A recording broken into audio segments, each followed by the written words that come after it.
I sometimes get told after these events that, boy, that investigative journalism, it really is depressing.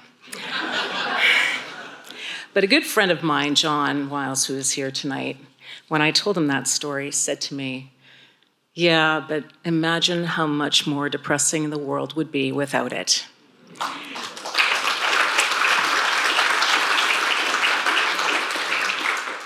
So with that in mind, it is my great pleasure to award the 2025 Canadian Hillman Prize for Print Journalism to Grant Robertson, who is a previous Hillman Prize winner back in 2021, and his colleague, Kathryn Baum of the Globe and Mail.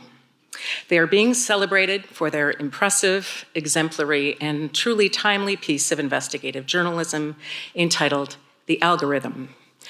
As many of you will remember, last summer, news broke that containers of plant-based milks had been tainted with listeria, a toxic, potentially fatal bacterium. The milks had made countless people sick, caused paralysis, miscarriages, and were responsible for the deaths of 3 people. Federal health officials disclosed the outbreak and told Canadians they had found the source, a facility owned by a company called Jiriki in Pickering, Ontario. They issued a nationwide recall of millions of containers of oat, soy, and almond milks under the Silk and Great Value brands. A mistake had been made. The government was on it. But Grant and Kathryn weren't so sure. The first listeriosis case, traced to Jiriki's milk, had happened nearly a year earlier. How had it escaped the Canadian Food Inspection Agency's notice for so long? So, using hundreds of pages of documents obtained under Freedom of Information, after multiple requests for information from the company and government health departments, and through the cultivation of confidential sources within the CFIA, the reporters were able to expose the failures that led to the crisis, one of which was completely unexpected. And it wasn't lost on the Globe and Mail team that the Jiriki outbreak came not so long after the listeria crisis of 2008, when tainted meat from Maple Leaf Foods killed 24 Canadians. An independent inquiry aimed at preventing another such outbreak blamed a shortage of CFIA inspectors as one of the driving factors. At the time, health officials promised to fix the problem. What Kathryn and Grant discovered was that rather than hire an adequate number of inspectors, the CFIA had decided to make its inspection service more efficient through the use of an algorithm. The algorithm took in information from 16 different data points, inputs for 12 of which were supplied by the companies themselves, and then it set the agency's priorities. Facilities deemed high risk would have inspectors sent out often, others less so. By the algorithm's own risk assessment, plants like Jiriki were to be inspected annually. But, as Grant and Kathryn found out, the CFIA had failed to send an inspector to Jiriki in the past 12 months, when we know listeria was contaminating its products. In fact, no one had inspected the plant in the past 5 years.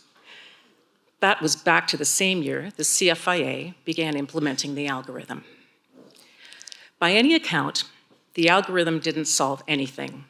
It may have made things worse. The inspectors who spoke to the Globe reporters certainly think so. They described the algorithm's decisions as completely opaque and incomprehensible. Under the old system, they say experienced staff had a voice in what sites were being overlooked and needed extra attention. Now, their discretion and judgment were irrelevant. And they warned that many facilities were bound to be neglected. Then Jiriki happened, and thanks to the Globe team, we know a lot about why. In response to Kathryn and Grant's reporting, the federal health minister has now directed the CFIA to determine what went wrong, not to remove, but to improve the algorithm. It is undeniable that when properly built, algorithms can bring great efficiencies and correct for some kinds of human error. But they don't have job experience. They don't have hunches, insight, or intuition. They have no institutional memory and take no pride in their work. You can't argue with them or hold them accountable, and they won't talk to investigative journalists when things go horribly wrong. They don't feel responsible, don't feel anything at all, not even when they're complicit in terrible harm. People care. The inspectors care. Kathryn Baum and Grant Robertson care. So it is with great gratitude and pride that we award both of you the 2025 Canadian Hillman Prize for Print Journalism. Thank you, Bonnie, for that was a great tribute to the work and summary of the story. There are moments in this investigation that, there's a reference to fact-checking earlier, that, Kathryn and I and editor Greg MacArthur were huddled in a room almost fact-checking ourselves because the findings in this investigation were almost unbelievable. And we were scratching our heads saying, this can't be true. We need to go back and confirm this again and again because everything was apocryphal. Thank you to the Hillman Foundation for your support of Canadian investigative journalism. And to the judges who recognize this work, it's an honor tonight to be here. This story, as you heard, is an investigation into the deaths and illnesses caused by last summer's tragic listeria outbreak. It's about more than a single product recall. It's about gaps in a system that Canadians rely upon to keep them safe. It's a story about lapses in oversight that affect the health and safety of millions, and about what happens when that system fails.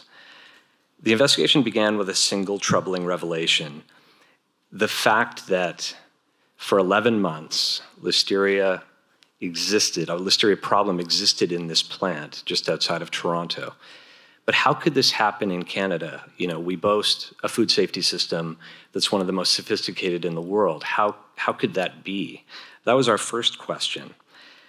Through extensive source building inside the federal government, which took time and the support of certainly our newspaper to let us do that work, we were able to start hearing a very disturbing story. First, that no inspector had been inside, as you heard, inside the facility for that crucial 1-year period where they could have stopped it. Then we were able to prove no inspector had been there for 5 years, and the last time they were there was for a different matter, not related to listeria. And we realized very quickly we were asking the wrong question. The first question we should have gone after was, when was the last time you had an inspector in this facility, if ever? The answer, and it took a few months to prove this, the CFI couldn't say. They could not determine if they'd ever inspected that plant for listeria. And this was one of those moments where we thought, this can't be true. The next biggest moment was in early October. Sources that we were talking to inside the inspector community, which was a group of people I'd never talked to in Canada before, began to reveal really the hidden truth behind the tragedy itself. And it's a moment, there's a few of these moments in the story, but this is one moment I'll probably never forget in my career. I said to somebody attached to the inspecting community, why were you never in that building? And the answer was, because the algorithm told us not to. And I said, the algorithm? What are you talking about?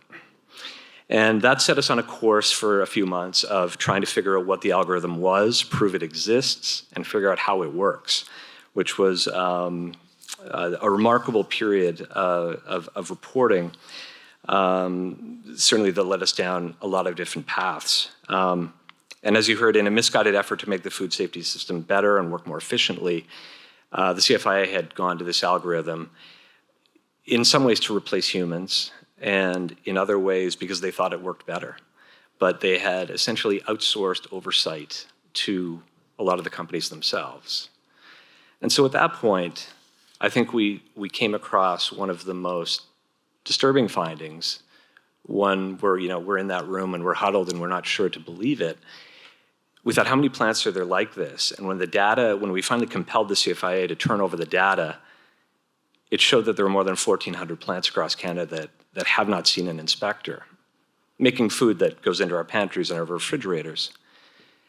And you find yourself in this bizarre conversation, and I know Kathryn remembers it well, and Greg remembers it too, where we were calling the CFIA back and saying, okay, just so we understand, there are 1,400 plants that this algorithm has assessed as low risk, therefore they've never been inspected. And the answer was something to the effect of, yes, what's your question? And that I think is a moment that the three of us will not forget anytime soon. This is a system Canadians were never told about, and that's the whole crux of the issue. Inspectors knew, but they were too afraid to speak up, fearing for their jobs, and it resulted in tragic consequences. We're extremely grateful to the inspectors who did speak out for giving us their trust, despite concerns they were risking their livelihoods. And we're equally grateful to the many sources inside Health Canada, the Public Health Agency of Canada, and the CFIA, who helped us piece this story together, also at great risk to themselves. And of course, we're also grateful to the victims of this tragedy who, despite their trauma and grief, they agreed to share their stories with us in the hopes that maybe we could improve the system for Canadians. And so our story began with Cale Sampson. You saw he was one of the images up there. He was holding a photo of his mother. He actually held his mother's hand as she died in the hospital. He wanted his mother's legacy to be about something more than simply how she died, but also that she helped protect Canadians from a fate like hers. We also spoke with Tyler McMahon. This was a 28-year-old healthy man who woke up one day in a hospital partially paralyzed. He spoke to us between physiotherapy appointments as he tried to piece his life together and learn to walk again. Natalie Grant is a mother. She had to push hard to get her 7-year-old daughter the emergency care that she needed, and it's a good thing that she did. Her daughter, Harper, spent many days in the hospital. Her recovery wasn't a straight line. And there was 32-year-old Sonia Jabin. She was also one of the images that you saw, and it was the sonogram of her baby that she had carried. And this was one of the most difficult interviews of my journalism career. She was 18 weeks pregnant with a baby boy when she became violently ill. She said she had been drinking Silk oat milk to nourish her baby, but it turned out it was tainted with listeria. She delivered her baby, stillborn, in her bathroom at home. Her husband dug the infant's grave. Their loss is not counted as one of the casualties of the outbreak. It's not until you're 20 weeks. But the couple obtained a death certificate from their mosque. They named their baby Walid, which is Arabic for newborn. When the outbreak happened, the company in charge of the factory vowed that it would reopen. But since the investigation was published, the facility has been permanently closed. The CFIA has also been ordered to review the algorithm, and the results are expected in the coming months. This tragedy called for strong public interest journalism, and the investigation was conducted at a relentless pace over the span of 4 months. We relied on a network of more than 40 sources and reviewed more than 400 pages of internal and external government documents. We filed access to information requests and scoured court files, reviewing 8 lawsuits over 15 years to establish a pattern of questionable practices by the facility owner and proved that the CFIA knew about past food safety problems at the plant.